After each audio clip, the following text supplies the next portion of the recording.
Hello दोस्तों, आज की कहानी में हम आपको एक ऐसे व्यक्ति के बारे में बताने वाले हैं जो जीवन में बहुत सारी समस्याओं से जूझ रहा था, पर यह सब उसकी सोच की वजह से था। उसे हमेशा लगता था कि मानव जीवन बहुत मुश्किल है। उसे लगता था कि मानव जीवन से अच्छा तो पशुओं का जीवन होता है, क्योंकि उन्हें अपने जीवन में इतनी तकलीफ़ों का सामना नहीं करना पड़ता है।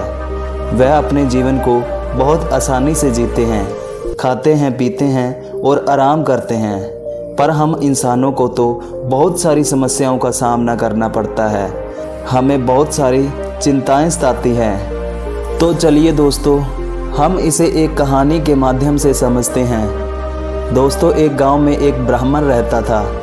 उसकी एक पत्नी और एक पुत्र था। वह इधर उधर के गांव में भिक्षा मांगकर अपना गुजारा करते थे, पर कभी भिक्षा मिलती तो कभी नहीं मिलती।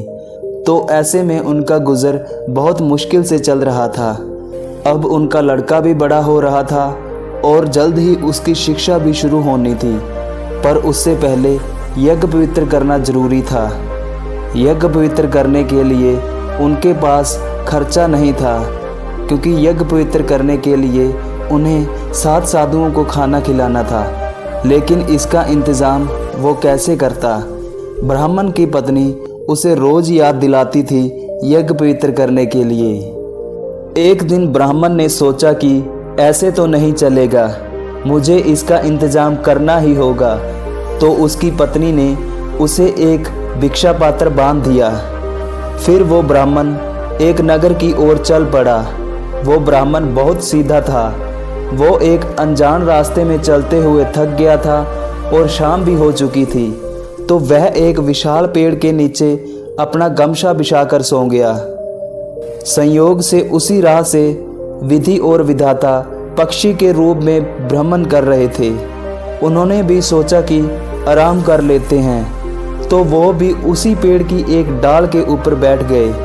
तभी विधि ने विधाता से कहा कि ये बुजुर्ग ब्राह्मण हर रोज़ घर घर जाकर भिक्षा मांगता है, और अब तो इसका बेटा भी बड़ा हो गया है और उसका भी उपनयन संस्कार सर पर है। ये बेचारा ये सब कैसे करेगा? आपको इसकी मदद करनी होगी प्रभु। विधि की बात सुनकर विधाता ने कहा कि सब अपने कर्मों का फल भोगते हैं। सुख दुख तो इस दुनिया में लगा ही रहता है। अगर मुझे भी आपकी तरह इस पर दया आने लगी तो मैं इस दुनिया से सभी दुख खत्म कर दूंगा। फिर विधि ने कहा कि चाहे कुछ भी हो, पर आपको इस ब्राह्मण की मदद करनी होगी। मुझे इसका दुख देखा नहीं जाता।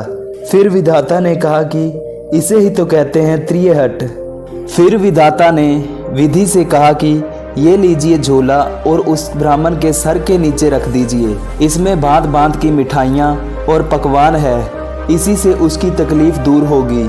फिर विधि ने उस झोले को ब्राह्मण के सर के नीचे रख दिया और फिर वो वहां से उड़कर चले गए।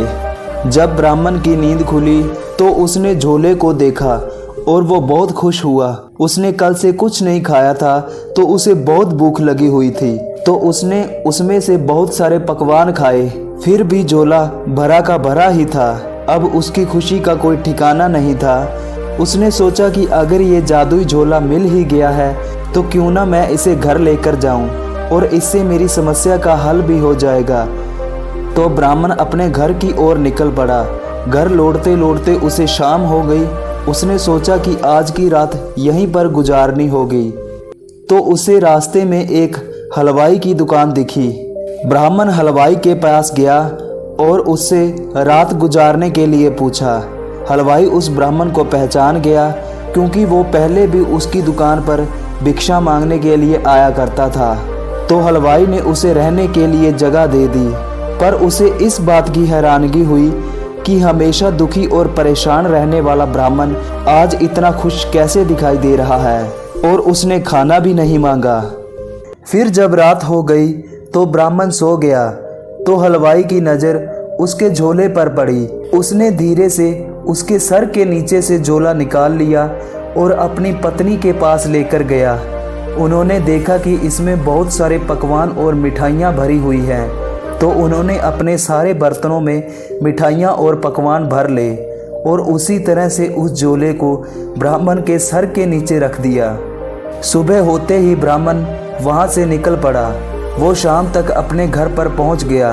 ब्राह्मण को देखकर उसकी पत्नी बहुत हैरान हुई और चिल्लाकर बोलने लगी कि ऐसा कौन सा आसमान से चांद तोड़ लाए हो जो 2 दिन में ही वापस आ गए हो।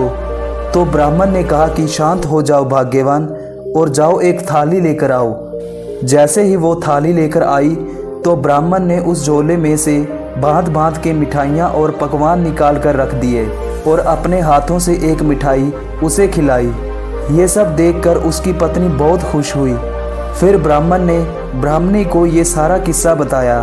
अब उसके घर में खाने की कोई कमी नहीं थी। अब वो 5 पकवान खाते थे और अब ब्राह्मण भिक्षा मांगने भी नहीं जाता था। वह शाम को गायत्री मंत्र करते और तीनों खा पी कर सो जाते। उसके ऐसे व्यवहार को देखकर गांव वालों को शक होने लगा। वह सोचने लगे कि दर दर घूमकर भिक्षा मांगकर खाने वाला ब्राह्मण आजकल बहुत खुश दिखाई देता है और भिक्षा मांगने भी नहीं जाता।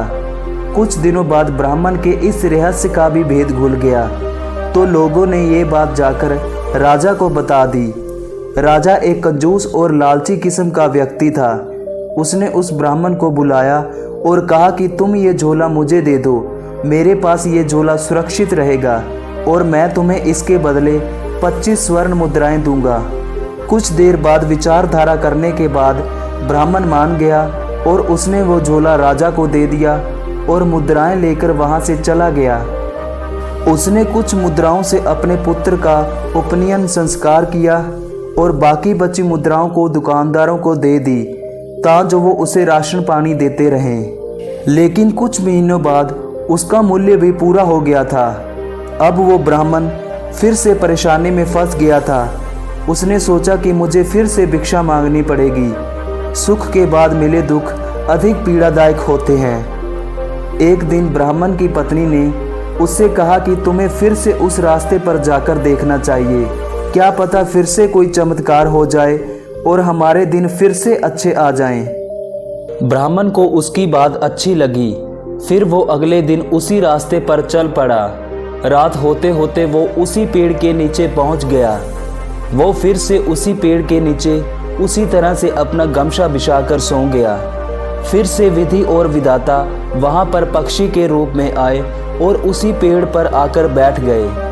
ब्राह्मण को ऐसे देखकर विधि ने विधाता से कहा कि हे प्रभु, ये ब्राह्मण फिर से बहुत परेशान है।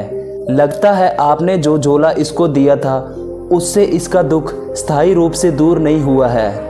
तो विधाता ने कहा कि वो झोला अब तो राजा के पास चला गया है। तो विधि ने विधाता से कहा कि आपको इसके लिए कुछ तो करना होगा। विधाता ने एक बार फिर से वैसा ही झोला उसके सर के नीचे रख दिया और वो वहां से चले गए। जब सुबह हुई तो ब्राह्मण की आंख खुली तो उसने देखा कि वैसा ही एक और झोला उसके सर के नीचे है। ब्राह्मण बहुत खुश हुआ। जैसे ही उसने उस झोले को खोला तो उसमें से बहुत सारे हाथ पैर बाहर निकले और उसे मारने लगे। ब्राह्मण जोर जोर से चिल्लाने लगा। उसने जैसे तैसे करके उस झोले को बंद किया और वो सारे हाथ पैर उस झोले में समा गए। फिर वो ब्राह्मण वहां से चला गया। रास्ते में चलते हुए वो उसी हलवाई के पास रात गुजारने के लिए ठहरा। जैसे ही ब्राह्मण की आंख लगी तो हलवाई और उसकी पत्नी ने घर के सारे बर्तन इकट्ठे किए और जैसे ही झोले को पलटा तो उसमें से बहुत सारे हाथ पैर बाहर निकले और उन दोनों को मारने लगे।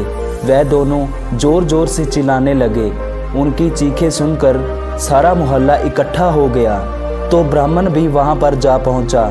ये सब देखकर ब्राह्मण ने कहा कि हलवाई ने मुझसे 200 रुपये लिए थे। जैसे ही वो मेरे 200 रुपये लौटा देगा तो मैं इस जादू को बंद कर दूंगा। हलवाई ने उसे 200 रुपये दे दिए और ब्राह्मण ने उस झोले को बंद कर दिया। फिर अगले दिन सुबह ब्राह्मण वहां से निकल पड़ा और अब ब्राह्मण अपने नगर में झोला लेकर बहुत सारी खरीदारी करने लगा। नगर के लोगों को लगा कि शायद इस बार ब्राह्मण को पैसों का भरा झोला मिला है, तो इस बात की खबर भी राजा तक पहुंची। राजा ने उस ब्राह्मण को बहुत आदर सत्कार से बुलाया और कहा कि मैं तुम्हें इस बार इस झोले के बदले बहुत सारी ज़मीन दूंगा। राजा ने 4 गांव की ज़मीन ब्राह्मण के नाम कर दी और वो उस झोले को लेकर अंदर चला गया। राजा ने अपनी पत्नी को बुलाया और झोला खोला तो उसमें से बहुत सारे हाथ पैर बाहर निकले और राजा रानी को मारने लगे। उनकी चीखें सुनकर सिपाही भी वहां पर आए और उनकी भी हाथ पैरों से धुलाई होने लगी। फिर राजा ने उस ब्राह्मण से मदद के लिए गुहार लगाई तो ब्राह्मण ने कहा कि राजा जी, ये झोला तभी रुकेगा जब आप मुझे वो दूसरा झोला लौटा दोगे, क्योंकि ये झोला उस झोले का जुड़वा भाई है। तो राजा ने उस झोले को लौटाने का वादा किया। फिर ब्राह्मण ने उस झोले को बंद किया और वो सारे हाथ पैर उस झोले में समा गए और राजा रानी और सिपाहियों को लात घूंसों से छुटकारा मिला। फिर ब्राह्मण वहाँ से वो दोनों झोले लेकर चला गया। झोले की मदद से ब्राह्मण बहुत अमीर हो गया था। अब उनके हालात बहुत अच्छे हो गए थे। एक दिन विधि और विधाता वहाँ पर आए और अपने झोले लेकर वहाँ से चले गए। तो दोस्तों, इस कहानी से हमने सीखा कि लालच बुरी बला है। ज़्यादा लालच हमें संकट में डाल सकता है, इसलिए हमें लालच से दूर रहना चाहिए। तो दोस्तों, हमें बताएं कि आपको ये वीडियो कैसी लगी और चैनल को सब्सक्राइब करें और इस वीडियो को उस व्यक्ति के साथ शेयर करें जिसे इसकी ज़रूरत है। नमो बुद्धाय।